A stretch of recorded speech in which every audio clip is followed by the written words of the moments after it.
In the world of film production, there's an Academy Award for sound mixing, another one for costume design, even one for makeup. But when it comes to movie posters, no Oscar. Today, a look at an often unheralded element of the movie business, but one that's turning around. It would probably be worth about $2,000 US, probably. That one poster. Yeah.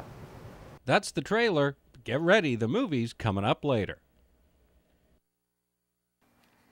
In the summer of 1975, this poster was largely responsible for drawing people into the movie theater in record numbers. Coincidentally, it chased just as many people out of the water. This poster is basically perfect. The product name is right there, and the image tells you precisely what the movie is about. Most movie posters don't do that. They don't have an Oscar for movie posters, but if they did, in 1975, Londoner Dan Miles has compiled one of the largest private movie poster collections in Canada, if not North America. It's a museum. It's actually a movie poster museum, actually.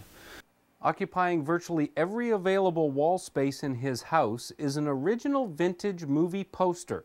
The hallways and stairways show off his affection for a uniquely specific form of art. There is even a James Bond room. This is a French poster, large French. French posters traditionally come in two sizes. Dan's basement is a bibliothèque of movie posters stacked behind the furnace, cold cellar, laundry sink, you name it. There are hundreds. There wasn't nearly as many theaters then as there are today. Right. So they didn't print all that many posters, and they didn't print them for general sale to the public. So there was really no way to acquire these?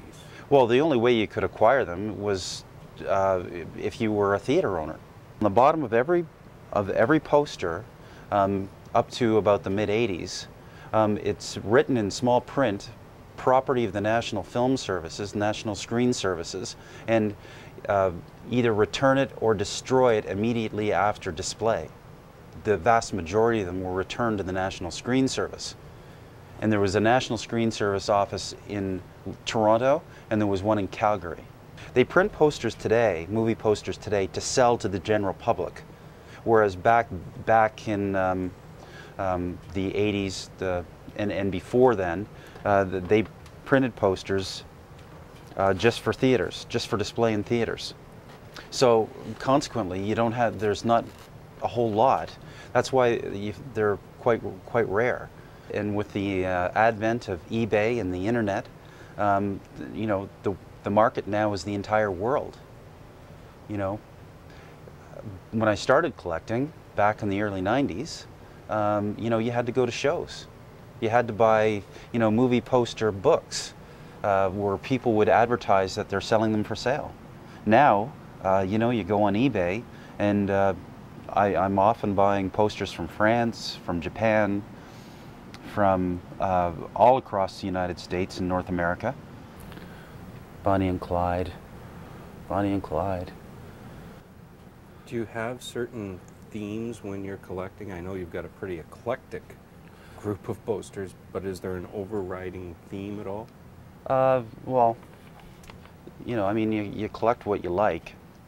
And my collection is basically the 60s and the 70s. From a vintage poster point of view. But now I've started collecting some of the newer posters as well. Either because I like the movie or because I like the image, in the hundreds now. But of all the posters that I have, this is the only one that I know where it came from. And this hung in the Highland Theatre on Warncliffe Road in London back in probably early 1985, just before the film opened. When Dan gets a hold of an original poster, it usually doesn't look like this. It looks like this. After a brief intermission, we'll show you how he gives these images new life.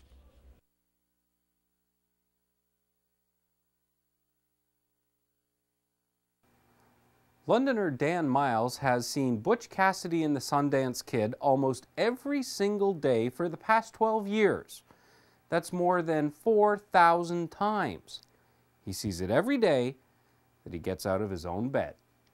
I collect essentially movies from the 60s and the 70s. Those are the movies that I grew up with. They're near and dear to my heart. Butch Cassidy is my favorite film. And as I say, I remember going to see that film in 1969 when it came out, and I believe it was playing at the Odeon Theatre in downtown London. And this is how a typical poster, a typical movie poster would have arrived at the theatre pre-1985. I mean, it was rare to find a poster that was rolled back in, say, before 1985. So this is how the poster would arrive at the theatre, folded like that, and that's how it would be displayed. And so the whole idea of this, of the restoration process, is to